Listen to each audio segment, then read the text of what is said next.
All right, I'm here with Drew Timme, 6'10", Gonzaga big man. I have a long list of accolades to reach out.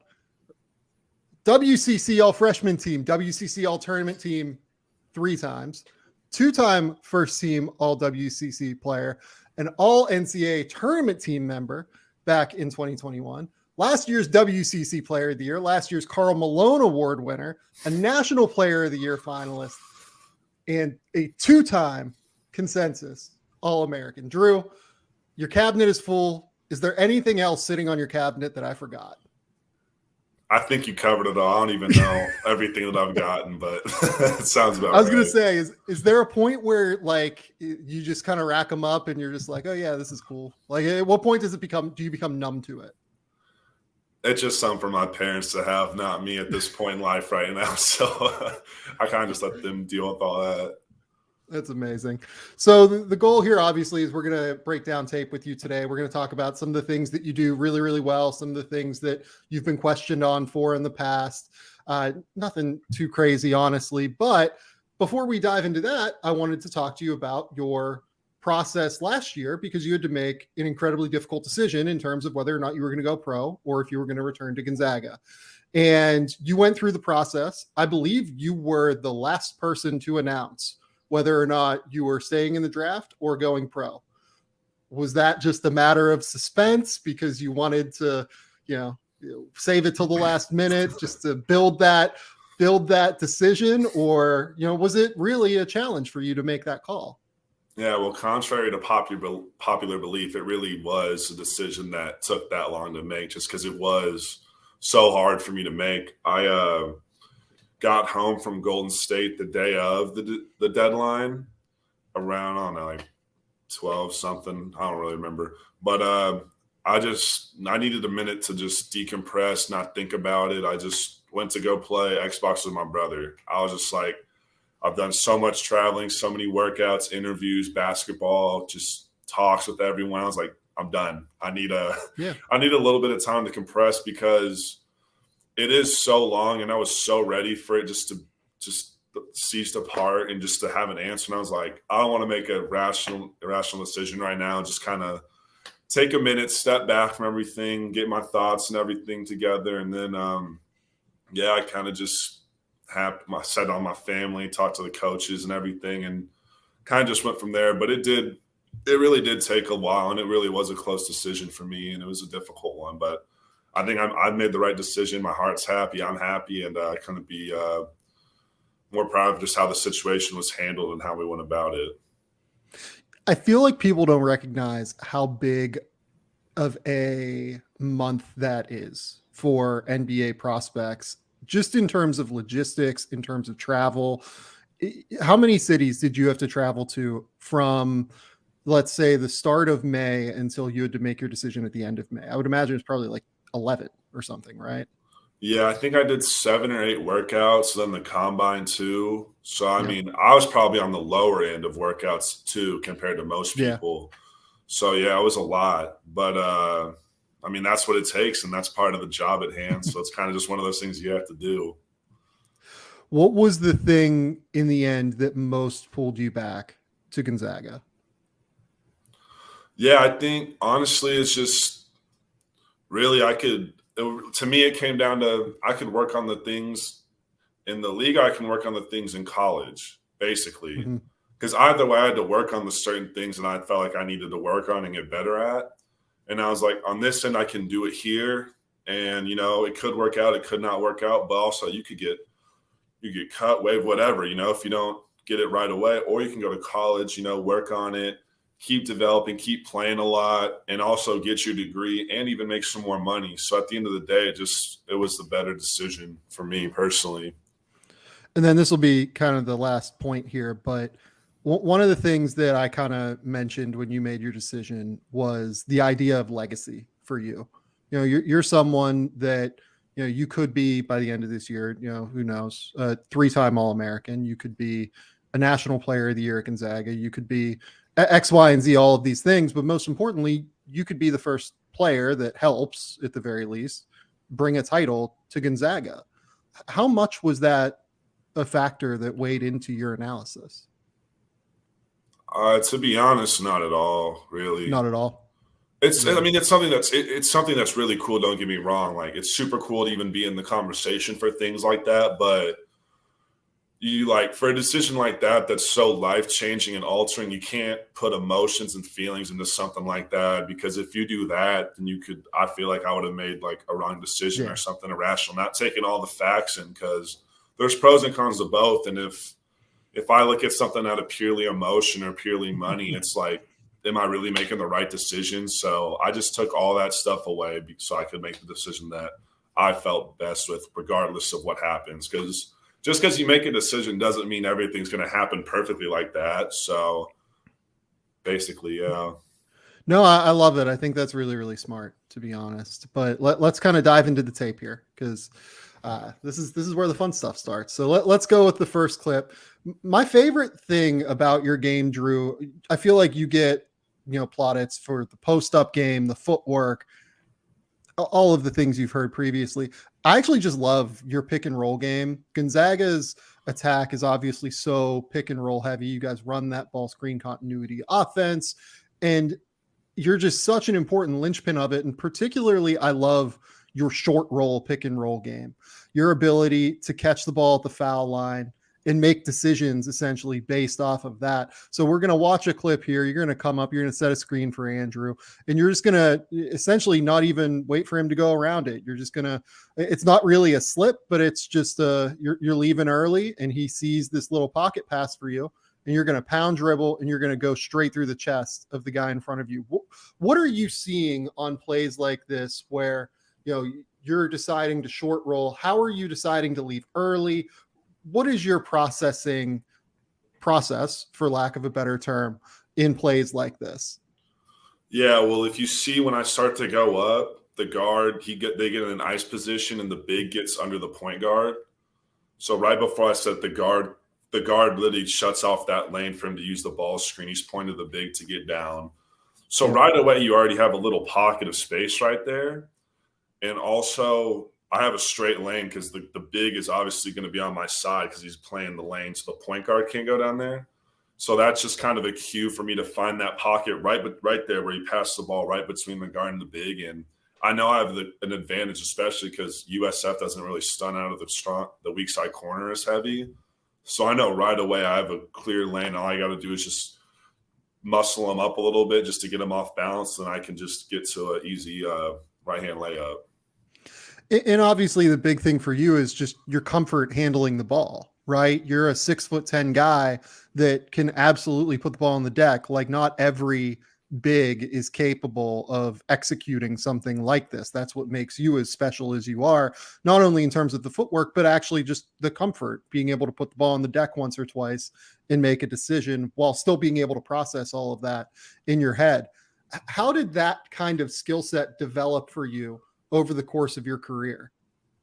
Well, my dad was always big on versatility. He played SMU and overseas for a little bit. So he was always just like, why limit yourself to doing one thing? And then I also used to play point guard back in the day a little bit too, in like junior high and high school and stuff. So, I mean, I think I've always just kind of been able to read the game and make the right play most of the time. Obviously there's times I don't, but I think like doing that stuff when I was younger and everything really just kind of translates to now just being able to read the game out of whatever situation you're kind of thrown in. So, and this one is going to be a second short roll action here where, you're going to come up, you're going to do the DHO here, and then you're going to flip the screen. I'd imagine that flip is a set play for you guys, right? The nice thing about that's just kind of just how they guarded it, what happened. It's kind of just a read at the top. I look down at my partner, he's not down there, and then he kind of just, will you run that back a little bit? I can. Yeah. Here we go. Yeah, I just come over. He just shoots right under. So if he goes under, especially on a guy, is that Rossier, like, if it's not a shot, I'm flipping it because he's so fast. Yeah. So, yeah, I just want to just flip it because he went under to give him the guard a better angle to drive. And obviously it's hard to guard one ball screen. It's even harder to guard two ball screens. So just getting that big moving more and stuff just makes it easier to get him open. And then when he gets open, then it gets me open as well.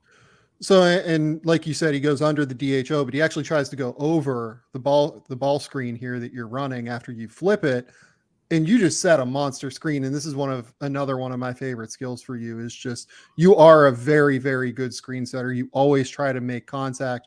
What are some of the little tricks and tools that go underrated in terms of making a good screen setter? Well, I think knowing when to screen and when not to screen is important. Like he goes under, so then I make sure to like get lower on the court on my second screen, so he has to go over the screen. Because if you go under that second time, you see my bottom foot's almost to the elbow. I mean, that is, what is that, 6 feet of separation almost for one of the best shooters. Straight up for Rasir. Yeah. Yeah. He shot like 50% last year. So just making him go over, and then I kind of leaned into it a little bit, not going outside of my frame, but just a little bit enough just to hit him a little bit to give him that little extra second of separation to make the big have to commit and help. Because if you set a good screen, it gets you open at the end of the day, because that's going to cost help, because the ball's the most important thing to stop. So the better screen you set, the more likely you are to get the ball. So I absolutely love that you said that contact makes it more likely for you to get open at the end of the day, because that big just has to commit to the guard, and then you get the defense in rotation. And that's exactly what happens here. Great pocket pass from Rasir. And then this is another one of my favorite skills of yours, just this short roll floater. This is something you've added over the course of your career. And it's just such an important skill set, not only at Gonzaga, where you've used it to great effect, but as you're moving up to other levels, such as the NBA, such as Europe, wherever you end up, right? That's a long way in the future. But this is just the way to beat drop coverage defenders, isn't it? Like, this is the easiest way. You look at the way guards use it. You look at the way bigs use it across the league. It's just such an effective tool. And you hit this shot at an incredibly high clip. How did you go about developing this little short roll floater that you have? Well, always playing against my dad and stuff when I was younger, like he would never take it easy on me. And then he'd always make me play up. So I was playing against bigger, stronger dudes. And, I just had to find other ways to score. And I credit that to how I use my creative, like underarms finishes, like floaters. I just had to find different ways to score. And I think just doing those things, it just becomes such a keystone part of my game. And I think it's something that only will help me, obviously, at the next level. Like you said, it doesn't take a lot of effort to shoot a floater. You don't got to back anyone down. Just a quick, efficient, easy bucket. And just practicing it every single day as well. Just try to make it as much muscle memory as possible. Yeah, and when we get to the post clips, I want to talk to you just about balance and maintaining all of that. But this is a great example of it. You just hit that little 2-foot jump stop, and you're going straight up and down right here. It's just it's so efficient in terms of the energy transfer. It's everything there is so clean, right? And this is why I think that long term, I really buy you as a jump shooter. The touch and everything, it's just so natural for you. You made a couple of jump shots last year at Gonzaga, but for me, it always felt like at Gonzaga, you were shooting on the way down, right? Like that, you're kind of bringing it up, you're holding it, and then you're shooting it on the way down on your jump. But then you look at, I pulled some tape from the NBA draft combine where you were just smoldering hot and you dropped 4 threes in this one game. The energy transfer looks a lot cleaner. You're not shooting it on your way down. Is that something that you really worked on throughout the course of the pre-draft process? A lot. Yeah. A lot. I mean, yeah, I would just get stuck, just like hold on the ball too long. So then I'd run out of arm to really get that arc on my shot. So sometimes it'd be like kind of a laser beam, and just, getting that continual flow and rhythm, just kind of getting comfortable with that out there. It really has made all the difference. Like at the combine, like I felt really comfortable. That's a tough shot, off balance, having to plant and change and shift your body weight, and you got to go straight up because you are leaning. Like just working on that continual flow and just comfortability out there. Like that's something I've really been working on, continuing to work on, because it is something that you have to have in order to play at the next level. And I mean, obviously I still need a lot of work in it, but it's something that I think is trending upwards for me and just going to be a weapon for me in the future. Yeah, like I don't know if Hugh's going to love me saying this, but like I would feel good about you taking threes right now. You know what I mean? Like I would feel good about you guys running slip actions like this, you being able to plant your feet and just go. I mean, I'm not going to ask you if you're going to do that often this year because I'm sure that those are internal secrets that I don't want to call from coach after the game here or after we're done here. But it just feels like this is something that can be very natural for you, even if you're still working through it at a high level.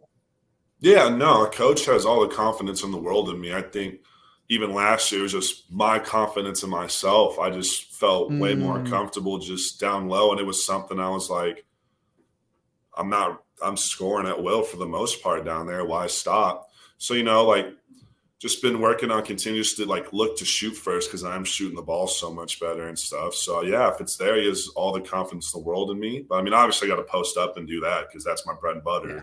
Not getting away from that by any means, but having that there is a serious weapon. And it's definitely something that coach is more than happy with because I put the work in and he sees the confidence and he believes in me more than anyone.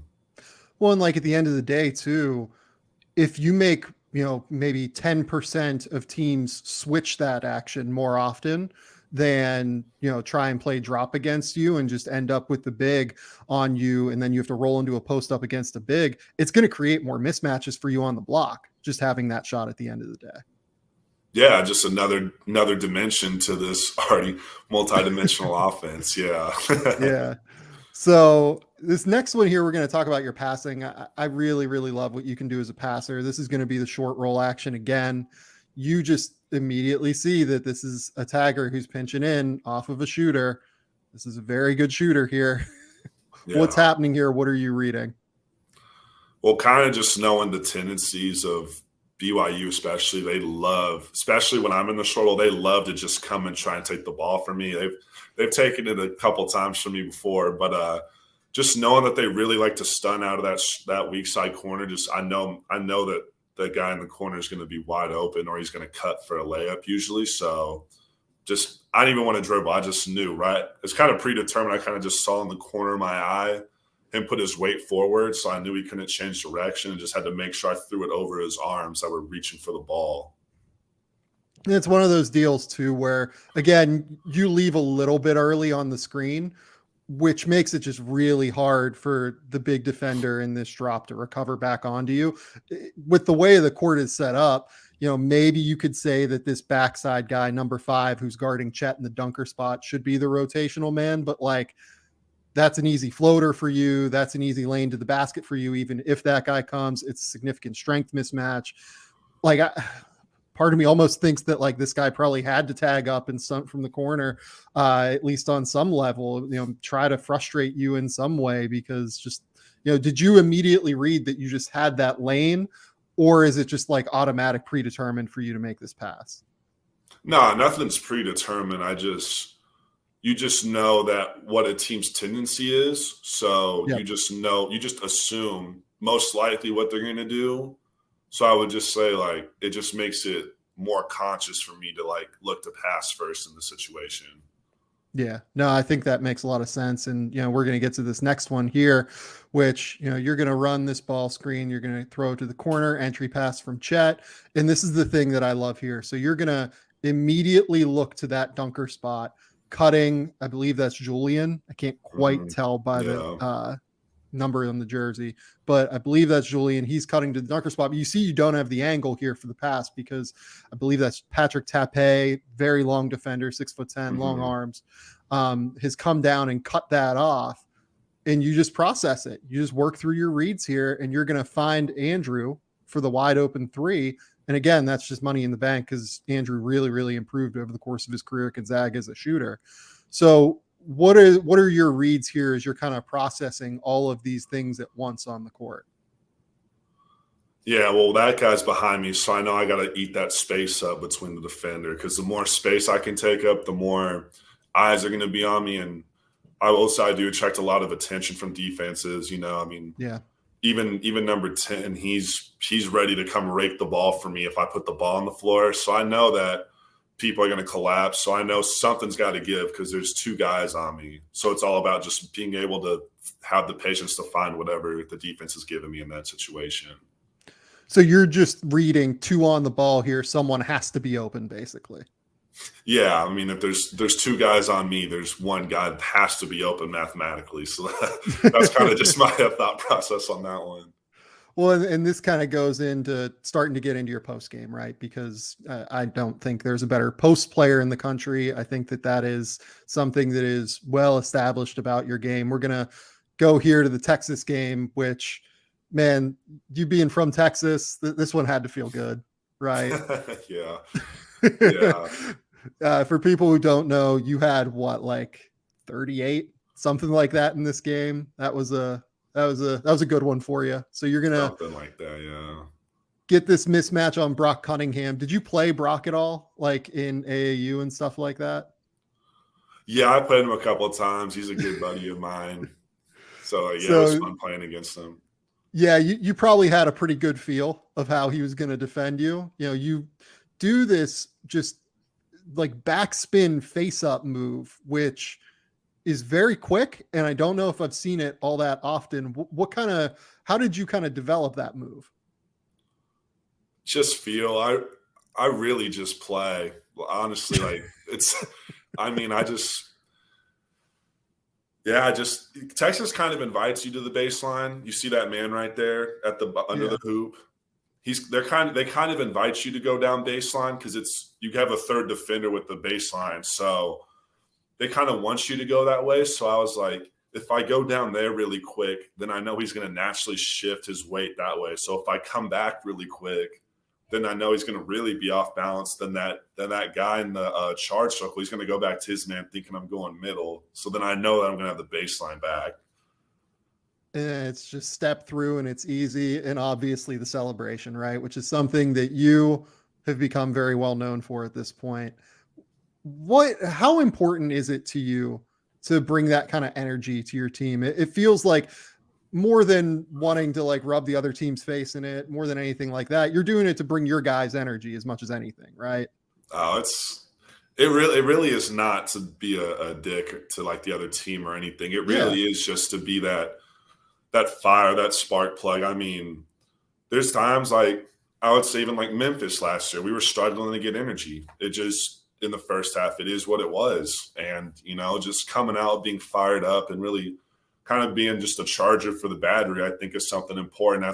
I think that's one of the most important things I can do for my team is making sure that we're always pumped up and fired up. And I think getting the crowd involved, getting my teammates hype, you know, just getting everyone intent just makes us play even better. So I feel like that's an important part to the game as well.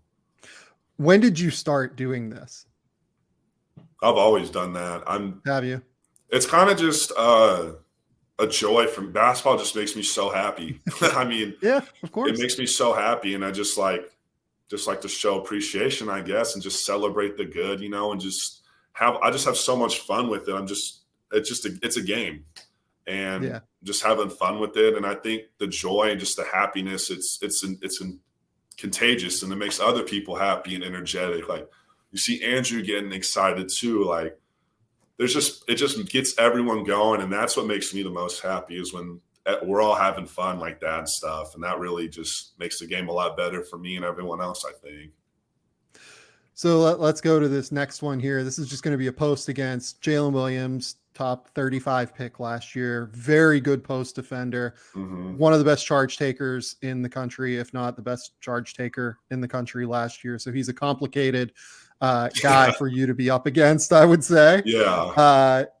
So what are you reading here just in terms of his weight? Because I feel like nobody times those spins better than you. Nobody times those like little step throughs better than you. How are you I'm sure it's all natural, but on some level, like how are you reading like where his weight is going on post moves like this? Well, first I'm like, please don't pick up a cheap foul right here.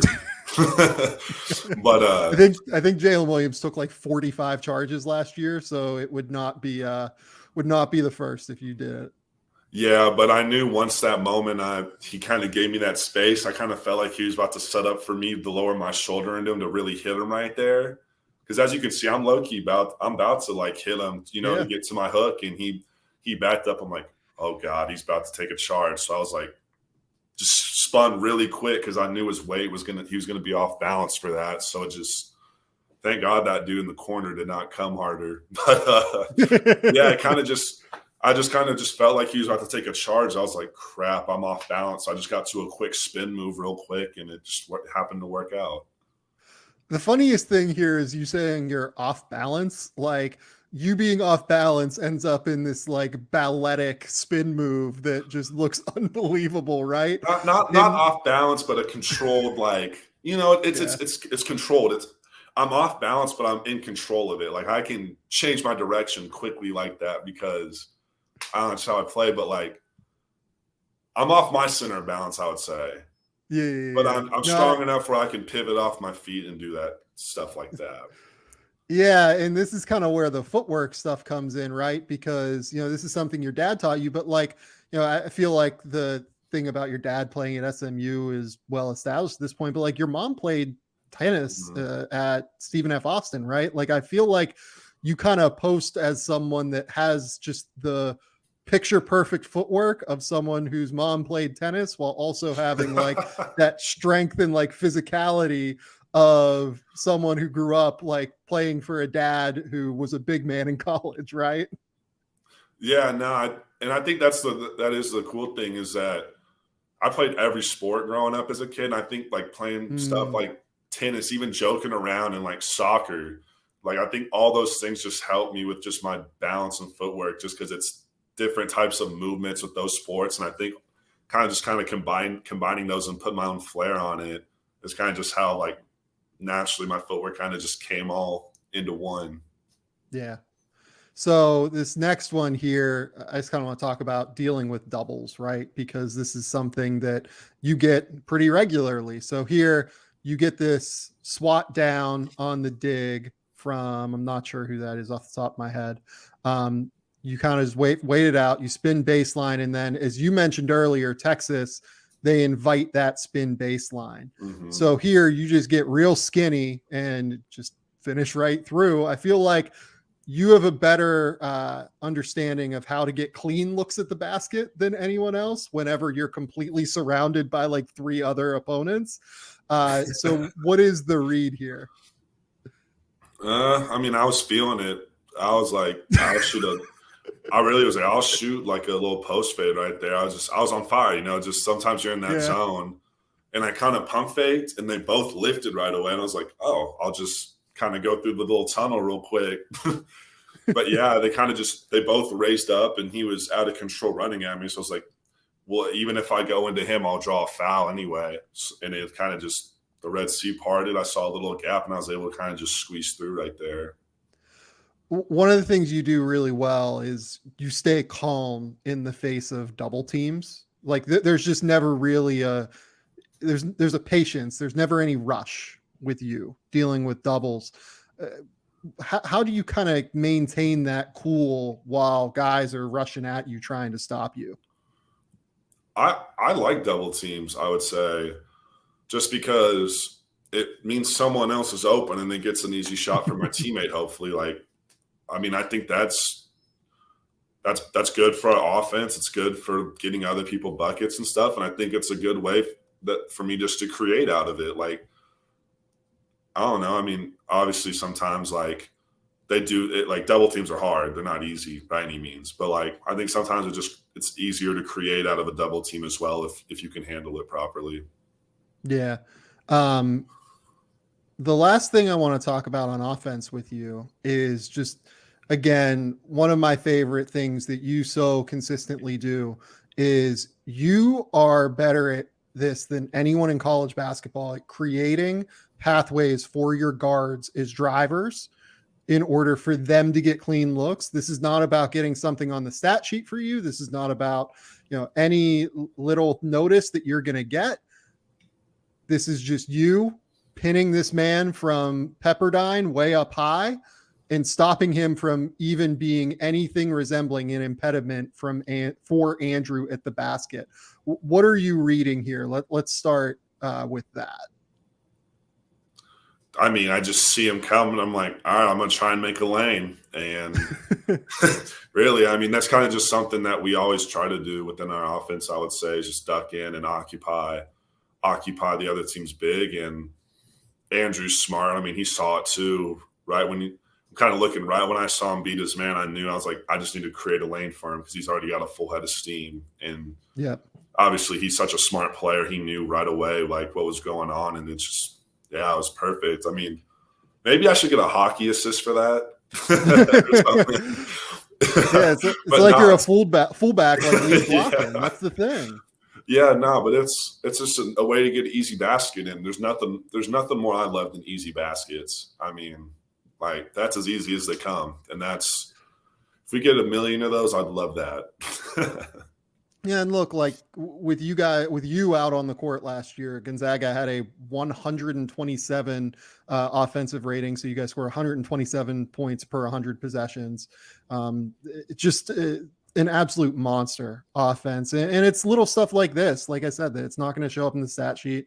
You're just going to duck in. You're going to pin this guy high. You're going to make it so that your teammates have easier avenues. Like I think that is an incredibly important thing as you translate to the NBA, because you know, you're not someone that's going to have the ball in your hands as much as you do now. Once you get to the NBA, it's these little things like this that create pathways for, you know, thinking of like the Pacific Northwest, someone like Damian Lillard, right? Driving in. These are the things that are going to endear you to the superstar on the team as you become the young 22-year-old, 23-year-old entering the league.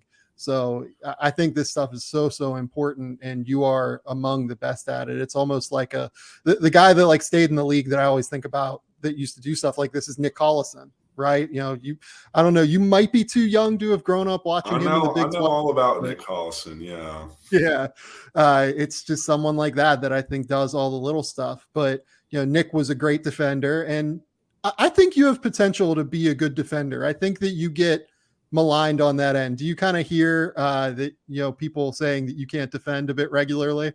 Oh, all the time. All the time. And it's something that I do need to get better on, and I've been working on a lot. And I'm excited. I think this show I'll really get to show just all the work I've put into that, and it'll be good. But yeah, it's something that even just being engaged on defense all the time, I think that's something that I've not been as good at, you know. Sometimes like, I'll just score some points. I'm good on defense, you know, like seriously. And like, so I think just like taking that next step and just being engaged and really like pushing myself is really paying off for me right now. And it's just something I'm looking to continue to grow. Well, and I pulled a couple of clips from the Memphis game where I thought you were actually like quite good defensively. This is a game where Chet got in foul trouble. The refs were not a fan of his last year many times, unfortunately. I get that he's a difficult person to officiate, but you know, he's pretty good in terms of his mechanics, in terms of his fundamentals, staying straight up and down. So here you're going to get strung out. They set this like almost stagger kind of screen here where the whole goal, I think, is to get you on this guard to create the mismatch. And he tries to drive by you, and just look at this. Like, you just point him to the baseline. It's super simple. And then he tries to string you out again, and he's going to get the pass back. And just look, this is perfect. You just you hit that drop step. He thinks he has the, just the pull up jumper from 18 feet. You contest it. I think that you're underrated in terms of how long you are. Like, you had a 7'2.5" wingspan or something like that at the combine last year. It's harder for people to get clean looks against you than what I think is often portrayed in these circumstances. Just kind of take me through this play as we're rolling through. Yeah, well, like I said earlier when talking about how Texas uses that baseline as a third defender, like that's also extra defender for me. I mean, I know he can't. That's a tough shot to get right there. If he's going to come back and throw one up, I'm up. There's a good chance I block it or at least contest it really hard. And then the hockey, you know, he's going straight to a boom just because he is a really quick guard. And just trying to keep my feet above the 3-point line initially, just, you know, not to give him an easy dribble walk-in three, and then just trying to be as big as possible, like you said. And then also just being able to, you know, I think kind of on offense, my footwork's really good, but I think I've just growing confidence in my footwork on defense as well, like being able to push off and contest. Like, I did drop step, but I was able to push back off that back foot to contest and keep my balance. So I think just continuing to grow my confidence in my defense, because it's there, and it's something that I'm not awful at, I would say. Like, obviously, I need work Yeah. on it, but I think I've gotten way better at it, and just I'm more focused and more eager and more excited about it as well. I think that's one of the biggest growths in my game right now, and it's something that I think can be a solid weapon for me as well. Yeah, and like I'm glad that you just brought up the focus because, like I said, like NCAA tournament games, you're obviously going to be locked in every possession. Like you were good in this game defensively against Memphis. I Mm-hmm. thought like this is not something you can't do. I don't think it's just your offensive role is what it is, and your engagement sometimes can go right. And then this one is you're facing off against Imani Bates here, which is a weird guard for you. Probably not someone in terms of style that you would to match up with on a possession by possession basis. But they're going to come down, set a ball screen with Malcolm Dandridge. Chet is in a drop here, and number 3, who I don't know who he is on Memphis off the top of my head, he's going to come in and set like almost a little hammer screen, right, to try and get Imani loose. They're trying to get Imani going to see if he has it in this game. And you fight through this screen. Like, again, if you're going to play the 4 at the next level at all, if you're going to play the 4 this year, this is the stuff you have to do because teams can run guys off of actions like this when you're playing the 4. And you do a great job. So kind of take me through this play here. Well, I mean, it's pretty bad defense, I would say. I just ended up making a good recovery. I mean, he got quite a nice head start, but yeah, just fighting through that screen and stuff, and just getting out there quickly. I think that's important and something that's good. Obviously, getting through the screen, but I think just changing that first part right there, where I'm kind of just walking with them. That's something I've been trying to work on. Is I'm on at all times, and I think I was like, "Oh, play's probably not coming to me," and I was like, "Oh shit, it's coming." So just that continual like being locked in and always ready to go, I think is part of the growth I'm trying to make, because he probably shouldn't even really get the shot up if I'm really on him the whole time. Yeah, but like what? Like I think you're probably being a little hard on yourself. Like this is a tough guard for you, right? Like this is a guy who grew up playing on the ball all the time. He's excellent at coming off of screens. I think he actually did like a pretty okay. No, maybe not. Maybe he didn't come off the screen all that well, but like I don't know. I don't think this is that bad. You're right. Like your early engagement probably could be better, but the way you fought through the screen, I thought was pretty excellent, to be honest. And then the late contest is terrific. That's my last clip. Drew. Let's see here. Let's remove this. I mean, what are your goals for this year? Like, what is the thing that, you really want to accomplish at the end of the day? Just want to keep winning. I mean, kind of like how we talked about earlier with the awards. Like I let my parents just have that, I don't really pay much. I really could care. Great stuff. Like, don't want to act like I'm not grateful or anything for that. But like, right. I really just care about winning and whatever it takes. So, I mean, that stuff's great. But as long as we're winning, I feel like that's the best version of me. I feel like one of the strongest things that I bring to a team is we win. Just making winning plays and doing whatever it takes to win. I think that's something that might be undervalued that I bring to the table. And I think that's something that I just want to continue to show, because at the end of the day, it's the results that matter. And I think throughout my career, I've shown that we just get results. And, whether it's me like fighting through that screen or just scoring or whatever, like we find ways to win. And I feel like been a part of that, and I feel like that's one of the key things. So just continue to do that. Obviously, continuing to work on my defense, just my engagement. Like I said the whole time, like you call it being hard on myself, but like I probably wouldn't have pointed that out to you last year. Probably wouldn't even. That's kind of something I'm trying to nitpick myself and hold myself more accountable for, is being more engaged, because I think that's a habit I have to force myself to really continue to do. I don't want to regress in that area, so. Just kind of just the little things now. Personally, I'm trying to work on just looking to be a little more aggressive offensively. I think I'm a little passive at times when I should be more aggressive. Then also just being engaged all the time on defense and really way more focused. I just think continual focus, even when we're playing lesser games or something like that, just always bringing that fire. Well, and this is the year where, not to say you weren't a leader previously, but this is the year where it's really gonna crop up, right? Because, you know, you have a lot of young guards this year. You don't have Andrew, who's, you know, a seasoned collegiate vet like you had the last 2 years. You know, you have guys like Nolan, Hunter, you know, Malachi, who's coming from Chattanooga. You have younger guys coming in, and, you know, it's going to be big for you to kind of lead by example in that way, I would assume, right? Yeah, but those guys obviously they've been in the program or they've been in programs where they've succeeded. So that's kind of the nice part is I feel like I'm the same leader I was last year. I feel like we just like have such a nice like chemistry and flow, and people kind of know the standard of what it takes here and just kind of what you have to do to live up to that Zag standard. And I think that's the nice part is I'm just being me as a leader. And I think it's been working out so well. And hopefully it continues to go well. Drew, this has been a great conversation. Thank you for taking the time this morning. This has been the Game Theory Podcast. Please remember, rate, review, subscribe, do everything you can to support the show. We will be back next week with more. Until next time, we'll talk soon. Bye.